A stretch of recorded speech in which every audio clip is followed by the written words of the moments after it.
Clemson has a Dabo Swinney issue. And Dabo Swinney has a Dabo Swinney issue. I have been hesitant to declare the Clemson dynasty done and over. I have not put that final nail on the coffin yet. But I'm getting really close. Because Dabo Swinney sounds like a defeated man. And I know that you can hear that from a Clemson fan's perspective and have all of the arguments for why that's not the case. That's delusional. It's illogical. It's asking you to not believe what your eyes and ears see and hear. And I don't know how else to say it. When I was a kid, my grandparents had 6 kids, and those 6 kids made 21 grandkids. So there were a lot of us around.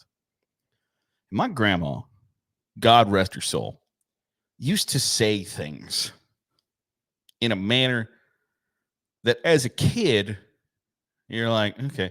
She would say it's like, oh, it sure would be great if somebody went upstairs and did this. Or it sure would be great if somebody went down in the basement and put salt in the water softener or whatever. It sure would be nice if. She never said, you, Garrett, go down there. Garrett, do this. Or tell my sister, my brother, one of my 5 aunts or uncles, my mom. It would be really great. And then kind of just bitched if nobody did it. Like it would be huffy and puffy. It sure would be nice if somebody would do that. If you want it done, either do it or tell somebody to do it.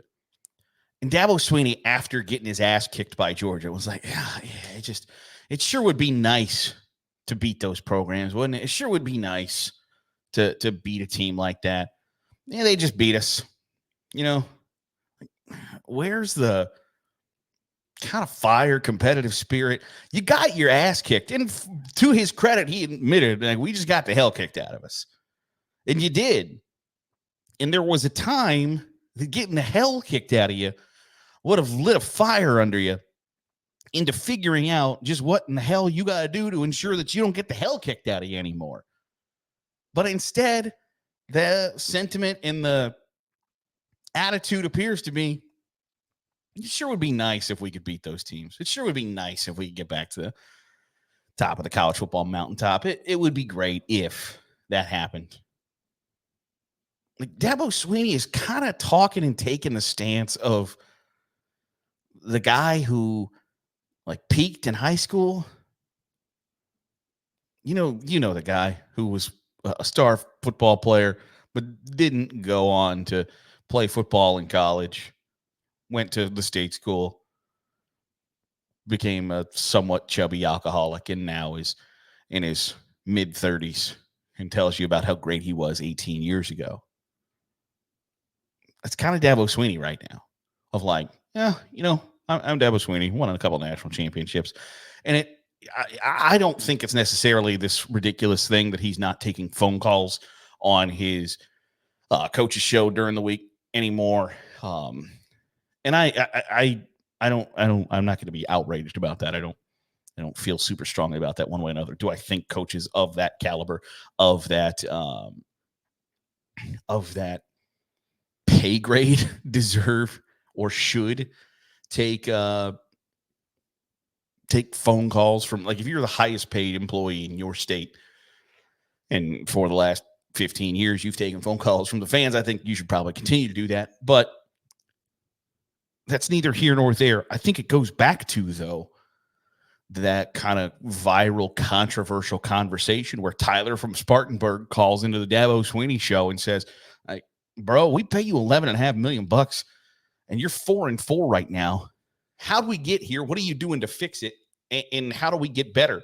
And instead of saying, you know what, Tyler, that's a fair question, and nobody's more beat up about this than I am, he got all pissy and was like, you guys don't appreciate what I've done for this program.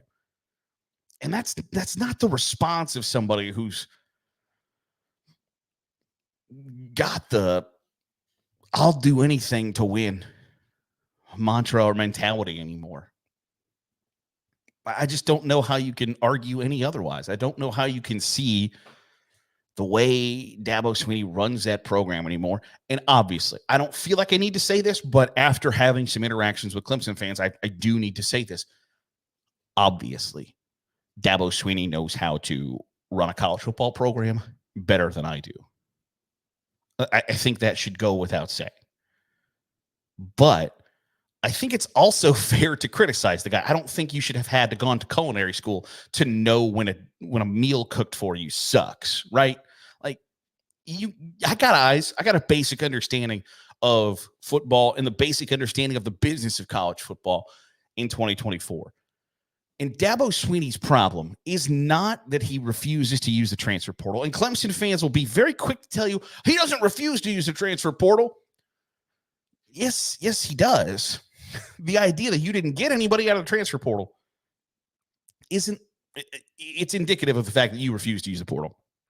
His argument of we use the portal, we just moved a bunch of kids from the high school portal to the college game shows how tone deaf he is about the portal. But that's not the key thing. That's not the key issue. As many people in college football media would like to tell you, it is a problem. Yes, he should use the portal because if your chances or your options are you can get somebody that's a college sophomore or junior out of another Power 4 program that was a 4-star, 5-star recruit that maybe you considered, maybe you recruited really hard and they went to a different school and that decision has not panned out for them. You could take that player that you're intricately knowledgeable of and has been in a college weight room and a college defensive back. Let's just say the cornerback. They need a cornerback.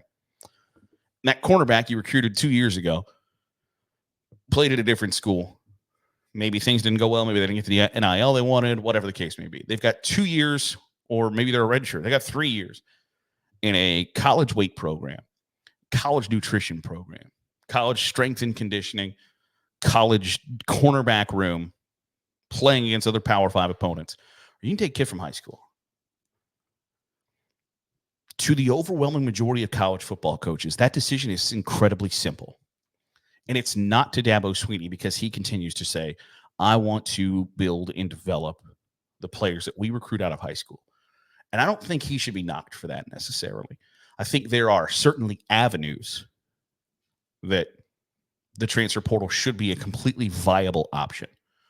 I don't know that I would view it as the same way that Colorado uses the transfer portal, for instance, where it's to hell with high school recruiting. We're just going to do out of the portal. There's, I think, obviously a middle ground somewhere. But I don't think that's Dabo Swinney's biggest problem. I think Dabo Swinney's biggest problem is they are swinging and missing on high school recruits and then failing to admit that they might have swung and missed on high school recruits. He is a NFL general manager who refuses to admit that we might have missed on our first round pick. We might have missed on our second round pick. We might have missed on our third round pick. And instead of going out in free agency, instead of admitting the mistake, instead of saying, you know what, there just might be better football players out there than this guy right here. He says, we brought this guy in. He's been a Clemson Tiger. He's done nothing other than everything we've asked of him. So I'm going to stick with him. And to a point, that's admirable. On the surface, morally, ethically, it's probably the right way to operate a program. Like I can get behind the idea of they have shown me loyalty, so I'm going to show them loyalty. And by God, if that costs me wins, if that costs me stature, if that costs me perception in the game, I'm willing to take that hit because Dabo Swinney is in a very rare air where he can do that. He can stand on business because of who he is and what he's accomplished at that university. Not everybody can take that stance. Not everybody has that luxury or that card in their back pocket to play, but he does, and he's played it. But it has not gone well for him. And I recognize that you're saying this after a loss, after you just got your tail whipped. But I think it really highlights just how badly you got your tail whipped and how far away the program that once was 1B in college football is from being 10B, 12B. They're not in the same stratosphere as they once were. And instead of identifying or attempting to identify, here's where we have gotten, here's what we've gotten wrong. Here's where we went off track, and here's how we get it back on track. Dabo Swinney became defensive. And instead of saying, this is what we're going to do to fix it, his response has been, you guys don't appreciate what I've done for you. And I think that's probably the wrong way to look at it. Because college football coaches, for better or worse, spend every day telling their players, you're either getting better or you're getting worse. And Clemson, for a couple of years, has been getting worse. And instead of really doing anything about it, instead of trying to climb back to the mountaintop, it has been, yeah, but look at what I've done for you. Look at what I've built for you. Look at what I've accomplished for this university. And to me, I think that's just flat out the wrong approach. And I don't know if, how, or when it gets better. You know, when Derek Jeter got to the end of his career, or Kobe Bryant got to the end of his career, and the Yankees weren't playoff teams anymore, and the Lakers weren't playoff teams anymore. But what are the Yankees and Lakers going to do in those situations, right? You can't get rid of Derek Jeter. You can't get rid of Kobe Bryant. You can't trade them off somewhere else. They've got to end their career with those franchises. And if that, in turn, brings you down for a couple of years, it's just one of those that you got to bite the bullet and do. I think Dabo Swinney and Clemson are in a similar situation where can Clemson fire the guy who made them relevant, who brought them back from complete irrelevance into being the toe-to-toe equal of Nick Saban in Alabama, the best to ever do it in one of the greatest runs to ever do it? Can you fire that guy? Can you even suggest that guy try things differently? Maybe consider the transfer portal, maybe having him open up the offense to somebody who didn't come up under him, who didn't learn everything they know about offensive football or recruiting or operating a college football program from him. Seemed like that was pulling teeth.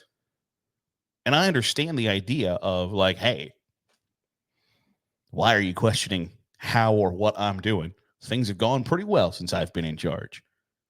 But they haven't gone very well the last couple of years, or at least not up to the standard that you've set. And it's a blessing and a curse. You set the standard, and now you have to live up to it. Each and every day, each and every week, each and every year. And he hasn't. And that's a difficult thing to confront.